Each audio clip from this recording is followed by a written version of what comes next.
Good morning विद्यार्थी मित्रांनो. आज आपण नवीन चॅप्टर सुरुवात करतोय. हा 5 नंबरचा चॅप्टर ऑसोलेशन. हा का सुरू केला? कारण मेकॅनिक्सचा हा एक भाग आहे म्हणून हा पार्ट सुरू केला. मी YVC शारदानगर इथे काम करतो. ठीक आहे. याच्यामध्ये ऑसोलेशन, याच्यामध्ये हा आपला ऑसोलेशनचा पहिलाच व्हिडिओ.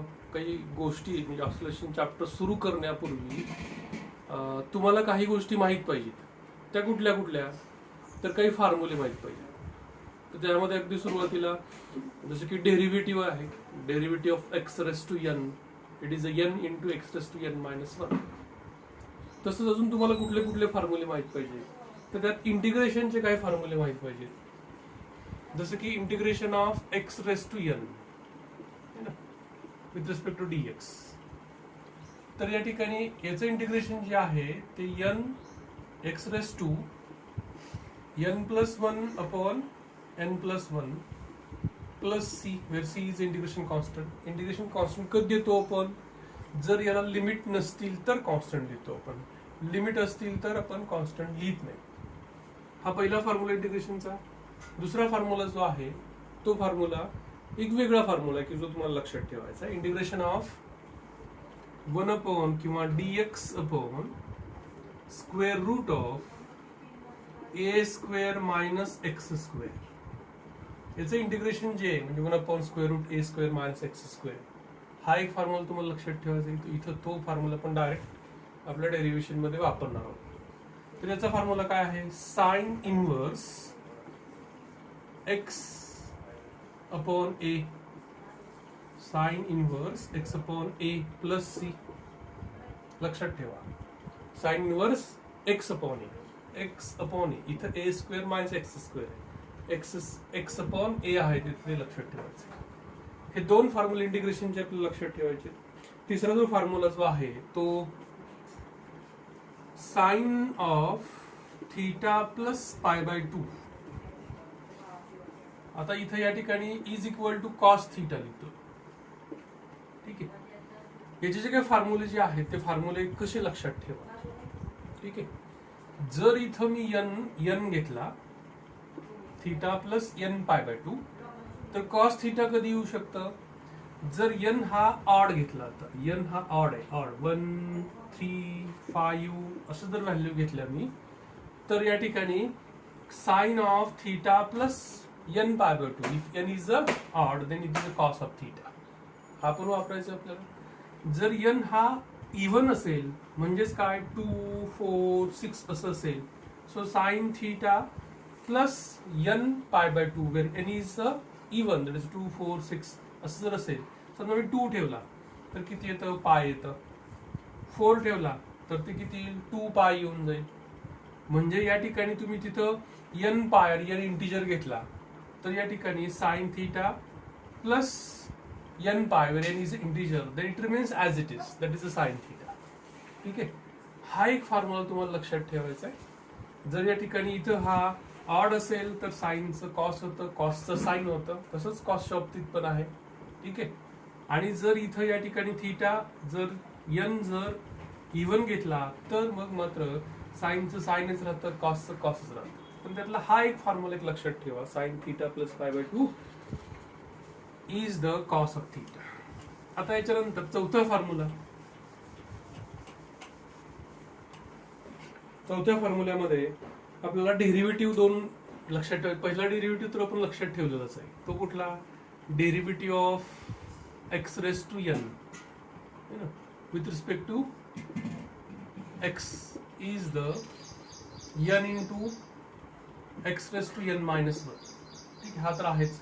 पण याच्यापेक्षा अजून कुठले कुठले साइन आणि कॉसचं डेरिव्हेटिव्ह लक्षात ठेवायचं. मग त्यामध्ये derivative of sine x is the cos x, derivative of cos x is the minus sine x, हे माहिती आहे आपल्याला. पण इथे डेरिव्हेटिव्ह आपलं असं लक्षात ठेवायचं, derivative of sine of omega t plus, समजा आपण with respect to d t घेऊया त्याला. ठीक आहे. व्हेरिएबल फंक्शन कुठलं घेऊया? टाइम प्लस फाय, एक अँगल. ठीक आहे. तर याचा डेरिव्हेटिव्ह काय येतो? इट इज द ओमेगा, कारण परत या ब्रॅकेटचा डेरिव्हेटिव्ह काढला. तर ब्रॅकेटचा डेरिव्हेटिव्ह किती येतो? ओमेगा येतो, कारण ही कॉन्स्टंट टर्म, त्याचा डेरिव्हेटिव्ह 0 येतो. टी ही व्हेरिएबल टर्म आहे, म्हणजे याचा डेरिव्हेटिव्ह काय येतो, ओमेगा फक्त येतो. याचा अर्थ omega into cos of omega t plus five. ठीक आहे. तसंच सेम 6 नंबरचा फॉर्म्युला आपल्याला या चॅप्टरसाठी लक्षात ठेवायचा आहे. Derivative of cos of omega t plus five omega t plus five याचा डेरिव्हेटिव्ह काय येईल मग तुम्हाला पण सांगता येईल. It is a minus of या ब्रॅकेटचा डेरिव्हेटिव्ह दिलेला आपण ओमेगा. ठीक आहे. इनटू साइन ऑफ कॉसचा डेरिव्हेटिव्ह काय मायनस साइन ऑफ तो अँगल आहे तसा ओमेगा टी प्लस फाय. ठीक आहे. हे दोन फॉर्म्युले डेरिव्हेटिव्हचे आपल्याला लक्षात ठेवायचे, माहित पाहिजेत हा चॅप्टर सुरू करण्यापूर्वी. ठीक आहे. 6 नंबर झाला. त्यानंतर 7 नंबर मध्ये साइन ए प्लस बी चा एक फॉर्म्युला आपल्याला लक्षात ठेवायचा आहे, जो आपण यूज करणार आहोत कंपोजिशन ऑफ 2SHM मध्ये. साइन ए प्लस बी, साइन ए मायनस बी हे दोन्ही फॉर्म्युले. ठीक आहे. माहिती आहे साइन ए प्लस बी बरोबर काय, sign A cos B plus cos A sine B. जर इथे मायनस असेल तर इथे पण मायनस येऊन जाईल. हा एक फॉर्म्युला आपल्याला लक्षात ठेवायचा. आणि 8 नंबरचा फॉर्म्युला हा पण वापरायचा आपल्याला, कॉस ऑफ ए मायनस बी किंवा ए प्लस बी. ठीक आहे. तर याचा फॉर्म्युला असा आहे, cos A cos B cos A cos बी. इथं जर मायनस असेल तर इकडे प्लस, आणि इकडे जर प्लस असेल तर तिकडे मायनस, इंटू साइन ए साइन बी. ठीक आहे. तर हा 8 नंबरचा फॉर्म्युला कॉस ए मायनस बी. तर कॉस ए मायनस बी चा हा फॉर्म्युला झाल्यानंतर आपण या साइन आणि कॉस फंक्शन या चॅप्टर मध्ये वापरतोय. आपण का वापरतोय, because this function are periodic function. मग हे पिरियडिक फंक्शन कसे होतात. ठीक आहे.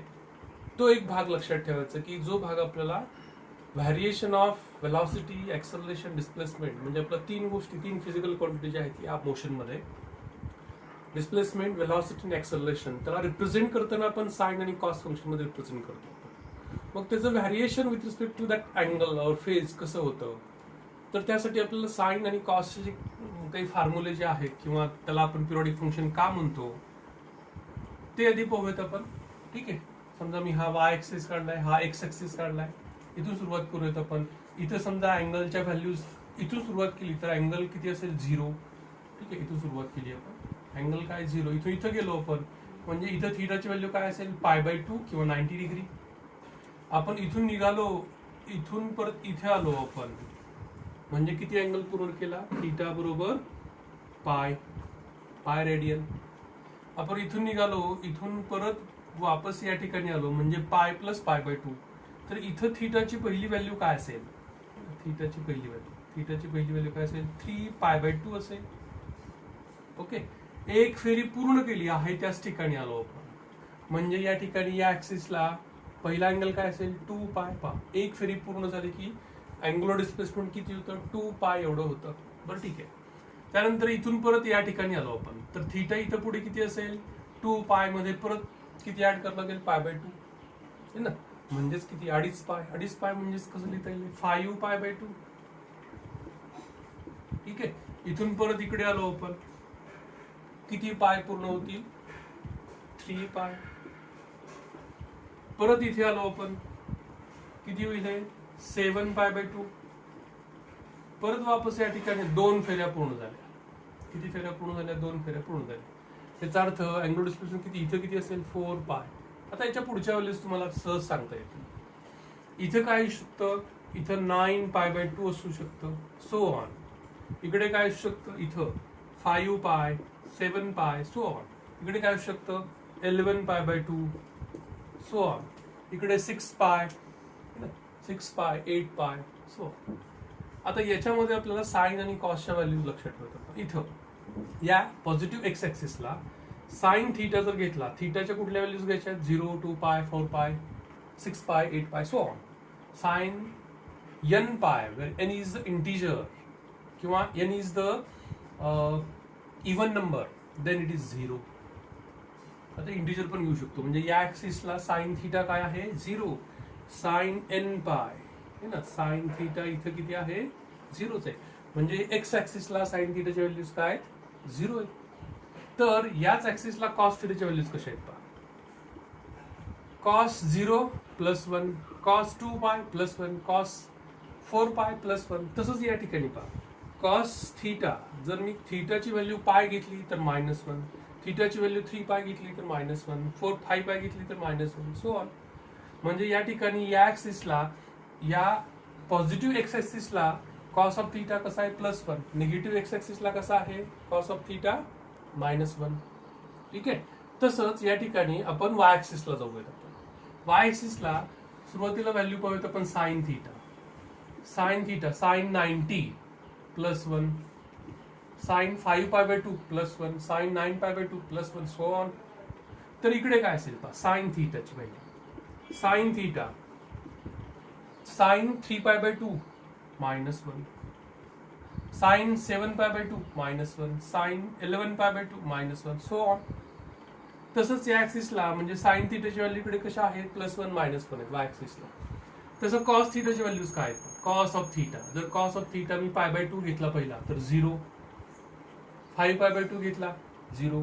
म्हणजे तुम्ही इंटिजर π/2 घेतलं तर कॉसच्या या व्हॅल्यूज काय तर 0. म्हणजे या ऍक्सिसला कॉस थीटा कसा आहे, 0. पहिला पिरियडिक फंक्शन कसं म्हणतो आपण. मी सुरुवातीला या ठिकाणी इथून सुरुवात करतो, साइन थीटा. ठीक आहे, एक फेरी पूर्ण मारून आलो, परत तीच व्हॅल्यू येते. किंवा इथून सुरुवात करूयात आपण, एक फेरी पूर्ण केली म्हणजे मी जर साइन थीटाची व्हॅल्यू आणि साइन थीटा +2 पायची व्हॅल्यू परत तीच येते, कुठलाही इथून घ्या, एक फेरी पूर्ण मारून परत तिथेच आलो आपण, परत व्हॅल्यू तीच येते. तसंच सेम कॉस थीटाची व्हॅल्यू ही कॉस थीटा +π/2 परत काय होते, तीच व्हॅल्यू येते, रिपीट होते. म्हणजे पिरियडिकली त्याची व्हॅल्यू काय होत जाते, तीच येते. म्हणून या फंक्शनला आपण काय म्हणतोय, पिरियडिक फंक्शन असं म्हणतो. तर या ठिकाणी हा भाग जो आहे तो भाग तुम्हाला व्हॅरिएशन, ग्राफिकल व्हॅरिएशन मध्ये फार उपयोगाला पडेल, हे माहीत पाहिजे, तर तो भाग काय होतो, सोपा होतो. तर आपल्याला हा चॅप्टर सुरू करण्यापूर्वी या गोष्टी आपल्याला माहित पाहिजे, तर आपल्याला चॅप्टर सुरू करता येईल. ठीक आहे. तर आता चॅप्टर सुरुवात करूयात आपण. त्याच्यामध्ये अगदी सुरुवातीला आपल्याला पाहायचं पिरियडिक मोशन, की जो भाग तुम्हाला माहिती आहे, याच्या आधी पण आपण पाहिलेला आहे. ठीक आहे. What is a periodic motion, तुम्हाला पण माहिती आहे, सांगता येईल तुम्हाला what is periodic motion. A motion which repeat itself after fixed interval of time is called periodic motion.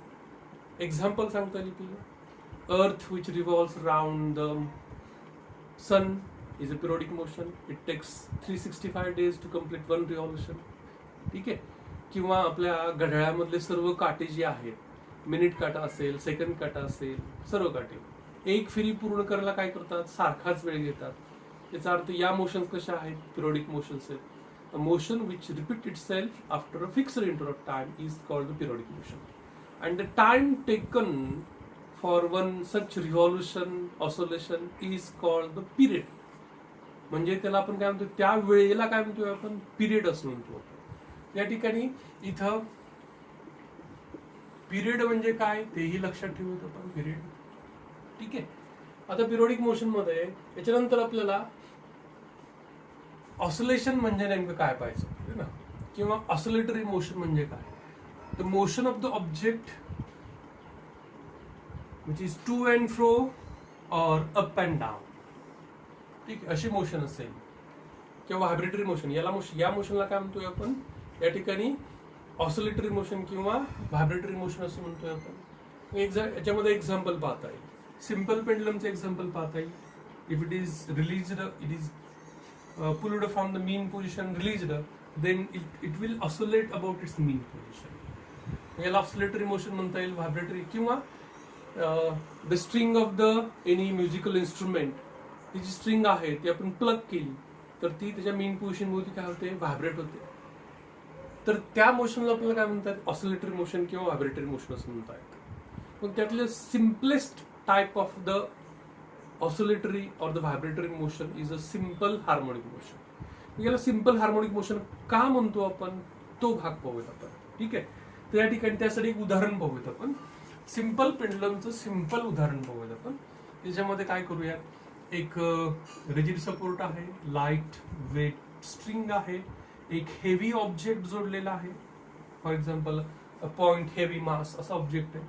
This is a mean position. Why it is mean or equilibrium position? Because the resultant force is 0. If it is pulled from its mean position and released, त्याला असं ओढलं आपण, सोडून दिलं, then it will oscillate about the mean position. तुम्ही पाहिलेलं आहे, तुम्ही असं बऱ्याच वेळेला करून पण पाहिलं. ओढून सोडून दिलं, तो काय होतो, ऑसिलेट होत जातो. तर या ठिकाणी याच्यामध्ये पहा, आपल्याला या ठिकाणी अँप्लिट्यूड एवढा ठेवला आपण, ठीक आहे, सध्या सुरुवातीला एवढा अँप्लिट्यूड आहे, आणि त्याचा पिरियड मोजला आपण. म्हणजे एक फेरी पूर्ण करण्याकरता आपल्याकडे एक डिजिटल स्टॉप वॉच आहे, इथे एक मीटर स्केल आहे, आपण अरेंजमेंट करू शकतो, आणि पिरियड मोजला आणि तो मला समजा 2 सेकंद, ठीक आहे. आणि त्यानंतर काही वेळानंतर त्याचा अँप्लिट्यूड कमी कमी होत गेला, अँप्लिट्यूड एवढाच राहिला, ठीक आहे. तर तो अँप्लिट्यूड एवढा राहिल्यानंतर परत आपण काय केलं, एक फेरी पूर्ण करण्याकरता लागणारा वेळ मोजला, तर परत तो तेवढाच येतो, 2 सेकंद. म्हणजे याचा अर्थ अँप्लिट्यूड मोठा आहे म्हणून पिरियड मोठा असं होत नाही, ठीक आहे. म्हणजे या ठिकाणी every oscillatory motion is a periodic motion.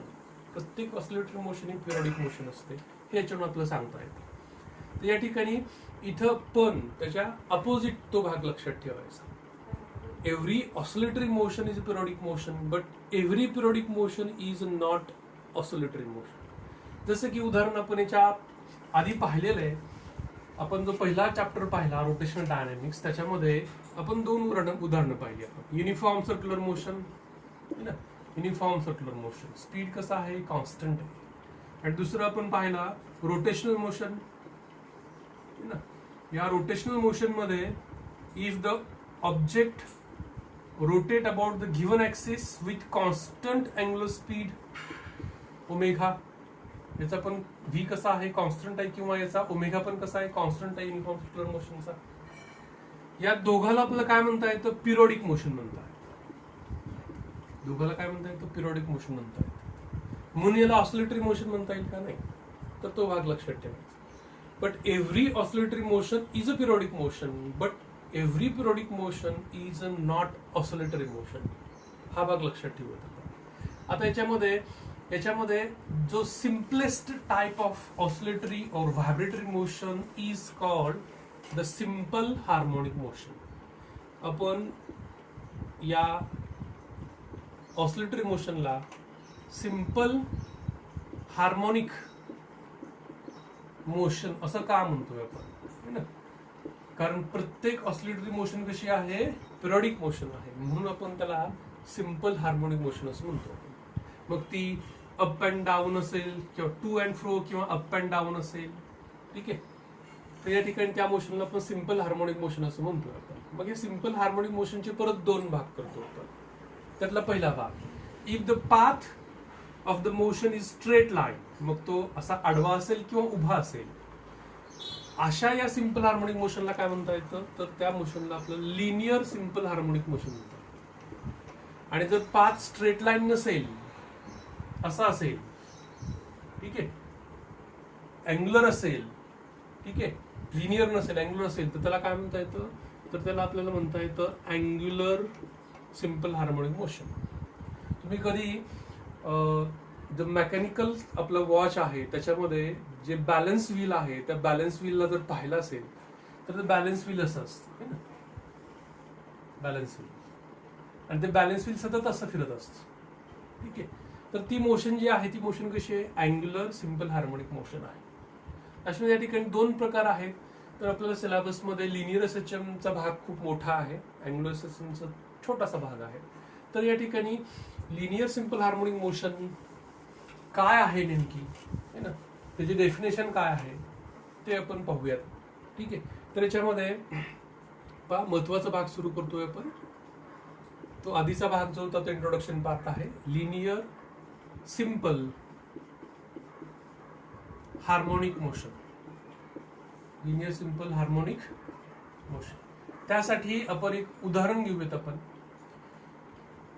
A block of mass m is attached to the spring and the other end of the spring is connected to the fixed rigid wall. Suppose that this is a block of mass m which is kept on a smooth horizontal surface. Smooth horizontal surface. याच ठिकाणी तुम्ही simple पेंडुलमचं उदाहरण देऊ शकता, पण याच्यावरून आपल्याला व्यवस्थित तो भाग समजेल. ओके, काय कन्सिडर केलंय आपण? A block of mass m which is attached to the spring and the other end of the spring is connected and attached to the rigid support. हा rigid support आहे. Then this is a smooth horizontal surface. कारण friction काय करायचं आपल्याला? कमीत कमी ठेवायचं. ठीक आहे, की जेणेकरून या मोशनला कसलाही अपोज होणार नाही, त्यासाठी आपण फ्रिक्शनलेस हॉरिझॉन्टल सरफेस ठेवलाय. Okay, when we pulled that block towards the right, आपण जर ओढलं याला या बाजूला, तर ओढल्यानंतर पुढे काय होईल बा? The spring get elongate due to its elastic property. Spring get elongate due to its elastic property. The spring exert the force on the block.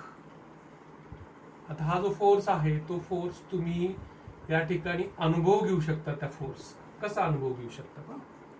तुम्ही जर त्या ब्लॉकला दोन बोटामध्ये पकडलेलं असेल, या ब्लॉकला दोन बोटामध्ये पकडलेलं, ठीक आहे, तुम्ही त्या ब्लॉकला ओढताय आणि ओढल्यानंतर जी पोझिशन आहे, तर तुमच्या बोटांना पण जाणवेल की तो ब्लॉक आपल्याला कुठे खेचतोय, या बाजूला खेचतोय. ही त्याची मेन पोझिशन आहे, इक्विलिब्रियम पोझिशन आहे. का? कारण रिझल्टंट फोर्स सध्या काय? 0 आहे. तर या ठिकाणी इथं आपण याला ओढलं इकडे, तर ह्या तुमच्या बोटांना पण जाणवेल की try to restore its mean position. So restoring force act on the block at a displaced position. मग या ठिकाणी हा फोर्स जो आहे तो फोर्स कशावरती अवलंबून असतो? त्याची किंमत कशावरती अवलंबून असते? तर ती अवलंबून असते displacement of that block from the mean position. आता हे कसं ओळखायचं? Displacement of that block from the me, म्हणजे हे जे डिस्प्लेसमेंट झालेलं आहे, इथंपर्यंत डिस्प्लेसमेंट झालंय, त्याला एक्स मानूयात आपण. मी समजा या ब्लॉकला अजून इकडे ओढलं, अजून या बाजूला ओढलं, तर तुमच्या बोटाला तो अजून फोर्स जास्त जाणवेल. जेवढं तुम्ही जास्त लांब पर्यंत ओढाल तेवढा तो फोर्स कसा असेल? जास्त असेल. याचा अर्थ हा जो फोर्स जो आहे तो फोर्स कशावरती अवलंबून आहे? या एक्स वरती अवलंबून आहे. म्हणजे F restoring force is directly proportional to displacement.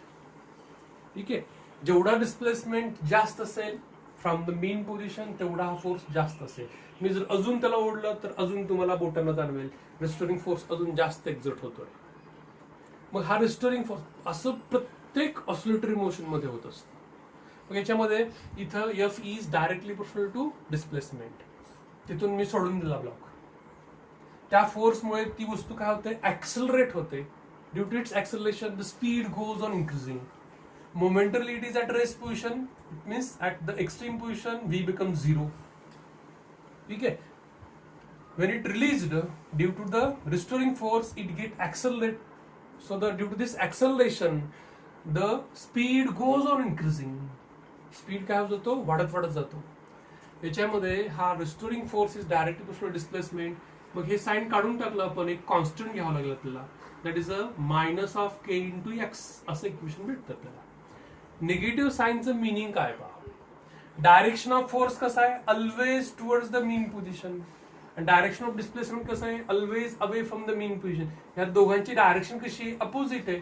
So negative sign indicate that direction of force and direction of displacement are opposite. इथं आपण या चॅप्टर मध्ये किंवा याला आपण असं वेक्टर फॉर्म मध्ये लिहित नाही आपण. ठीक आहे, निगेटिव्ह साइन वरून त्याची डायरेक्शन आपल्याला सांगता येते. ठीक आहे, तर या ठिकाणी इथं F is equal to what is K? K is a portional constant, but here K is the force constant. हा फोर्स कॉन्स्टंट जो आहे, force constant which depends upon the elastic property of the spring. की जो त्याच्या elastic property, स्प्रिंगच्या elastic प्रॉपर्टीवर त्याची value अवलंबून आहे. किंवा के ची किंमत काढायची असेल तर के ची किंमत तुम्ही एफ अपॉन एक्स अशी पण काढू शकता. किती फोर्सला किती डिस्प्लेसमेंट होऊ शकतं त्याच्यावरून के पण काढता येतो स्प्रिंगचा. तर या ठिकाणी इथं के इज द फोर्स कॉन्स्टंट. के चं एकक पण लक्षात ठेवा, न्यूटन पर मीटर. ठीक आहे, तर या ठिकाणी when we released from that extreme position it get accelerated. Due to this acceleration speed goes on increasing. when it reaches the mean position, its force displacement becomes zero. So the force becomes zero, so the acceleration becomes zero at mean position. But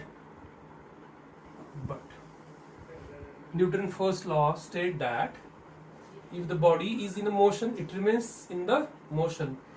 It means due to its inertial property, the block does not stop at the mean position. It moves further towards the left. As it moves towards the left, the spring gets compressed. Again, when the spring gets compressed, again the spring exerts the restoring force on the block. As the spring gets compressed, the restoring force goes on increasing, the speed goes on decreasing. Finally, restoring force becomes maximum. The block remains momentarily at rest when the restoring force becomes maximum. Spring काय झाली इथं compress झाली आहे, so restoring force become maximum.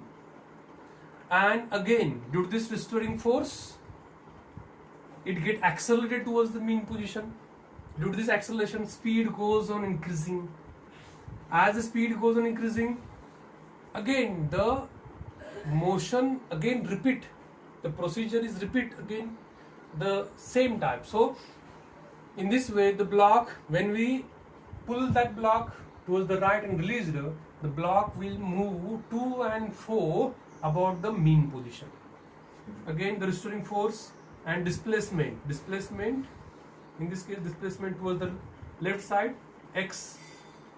Okay, so in this way the motion of the block is the oscillatory motion, to and fro motion. This motion is called the linear simple harmonic motion.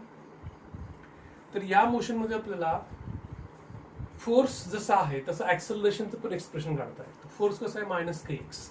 तर आपल्याला माहिती आहे की Newton second law नुसार force is mass into acceleration, which is equal to k into x. So acceleration becomes minus of k upon m into x. K constant है, m constant है. Again we can say that acceleration is directly proportional to x and direction of displacement and acceleration are opposite. मग याच्यावरून आपल्याला याची definition सांगता येते. Linear simple harmonic मोशनची definition सांगता येते. एव्हरी ऑसिलेटरी मोशन कशी आहे, ठीक आहे, पिरियडिक मोशन आहे, पण ही कशी आहे, लिनियर पिरियडिक मोशन आहे. म्हणून याची डेफिनेशन सांगत असताना कशी सांगता येते, पण डेफिनेशन महत्वाची आहे. डेफिनेशन तुम्हाला लक्षात ठेवावं लागेल. Linear simple harmonic motion is a linear periodic motion in which the force or acceleration are always directed towards the mean position. तो कुठेही असेल, इथं असेल, कुठेही असेल, फोर्स किंवा ऍक्सलरेशन या दोघांची डायरेक्शन कशी आहे, always towards the mean position. ठीक आहे, ही झाली डायरेक्शन. म्हणजे डेफिनेशन दोन गोष्टी सांगायची, एक डायरेक्शन, दुसरी काय, किंमत, magnitude. And the magnitude of the force and displacement is directly proportional to displacement of that object from the mean position. Okay, so linear simple harmonic motion is defined as a linear periodic motion in which the force or acceleration is always directed towards the mean position, and its magnitude is directly proportional to displacement from the mean position. आता या definition लक्षात ठेवल्यानंतर आपल्याला फक्त direction हा भाग फार महत्वाचा आहे, तो भाग लक्षात ठेवायचा आहे की जो एमसीक्यू मध्ये तुम्हाला उपयोगाला पडेल. ठीक आहे, त्याच्यामध्ये पहा, ऑब्जेक्ट या मोशन मध्ये कुठेही असला आणि कुठूनही आला तर displacement is always measured from the mean position, and direction of force and acceleration are always, कुठेही असेल, ठीक आहे, इथं असेल, कुठेही असेल, always towards the mean position. तर हा भाग या लिनियर सिंपल हार्मोनिक मोशन मध्ये तुम्हाला लक्षात ठेवायचा आहे. ठीक आहे, तर डेफिनेशन तुम्हाला समजली असेल. याच्यावरच्या दिलेल्या नोट्स ज्या आहेत त्या तुम्हाला मी PDF स्वरूपात देतो, त्या तुम्ही तुमच्या नोटबुक मध्ये लिहून काढा. तर हा आपला पहिला व्हिडिओ आहे की ज्याच्यामध्ये आपण पाहिलं लिनियर सिंपल हार्मोनिक मोशनचे डेफिनेशन. ठीक आहे, आणि याच्यानंतरचा भाग जो आहे की त्याचं डिफरन्शियल इक्वेशन पाहायचं या मोशनचं. ठीक आहे, त्याच्यामध्ये आतापर्यंत जो भाग पाहिला आपण, दोन इक्वेशन पाहिले आपण. ठीक आहे, डेफिनेशन एक पाहिली आणि याचे फॉर्म्युले पाहिले. F is equal to minus of K into x हे एक पाहिलं आपण, आणि acceleration is equal to minus K upon m into x, आणि डेफिनेशन ऑफ लिनिअर. ठीक आहे. या ठिकाणी याच्यावरून आपल्याला डिफरन्शियल इक्वेशन वगैरे पाहायचं आहे, पण ते आपण पुढच्या व्हिडिओमध्ये पाहूयात, 2 नंबरच्या व्हिडिओमध्ये पाहूयात. ठीक आहे, थांबूया तिथे जाऊ.